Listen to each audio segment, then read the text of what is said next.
Wakil Gubernur Aceh Fadlullah memastikan seluruh kebun kelapa sawit di Aceh bebas dari wilayah deforestasi. Ia pun mengajak perusahaan-perusahaan global untuk membeli sawit Aceh sekaligus berinvestasi membangun pabrik hilirisasi di Provinsi Ujung Barat Indonesia ini. Ajakan itu disampaikan dalam forum peluncuran kelompok kerja kemitraan kelapa sawit berkelanjutan yang digelar Yayasan Inisiatif Dagang Hijau di Hotel Hermes Palace, Rabu 13 Agustus 2025.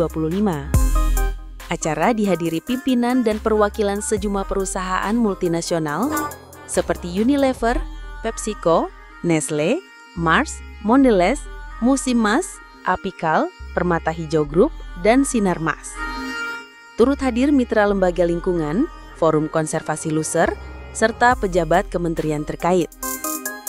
Fadlullah berharap forum ini dapat meningkatkan kepercayaan investor sehingga mendorong hadirnya lebih banyak investasi hijau di Aceh. Menurutnya, hal ini akan berdampak positif bagi lingkungan sekaligus meningkatkan kesejahteraan masyarakat. Ia menegaskan pemerintah Aceh berkomitmen merespon permintaan pasar global dengan rantai pasok bebas deforestasi yang inklusif terhadap petani. Untuk itu, telah ditetapkan peta jalan kelapa sawit berkelanjutan 2023-2045, serta rencana aksi daerah kelapa sawit berkelanjutan 2023-2026.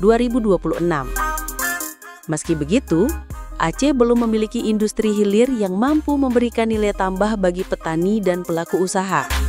Padahal, setiap tahun Aceh menghasilkan lebih dari 1 juta ton CPO atau minyak kelapa sawit mentah, setara 2,41% produksi nasional. Dalam mendukung iklim investasi, Fadlullah menyebut pemerintah terus memperkuat infrastruktur. Saat ini Aceh memiliki bandara internasional, 10 bandara lokal, 5 pelabuhan perikanan internasional, 5 pelabuhan domestik, pembangkit listrik berbasis gas, air, dan uap, serta jaringan air bersih dari 23 perusahaan daerah.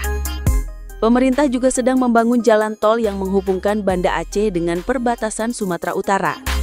Proyek ini kini mencapai Kabupaten Pide dan ditargetkan terhubung dengan jalan tol Trans Sumatera dalam 4 tahun ke depan. Selain itu, sedang diperjuangkan pembangunan terowongan Gunung Paro, Kulu, dan Gerute untuk meningkatkan akses wilayah barat selatan Aceh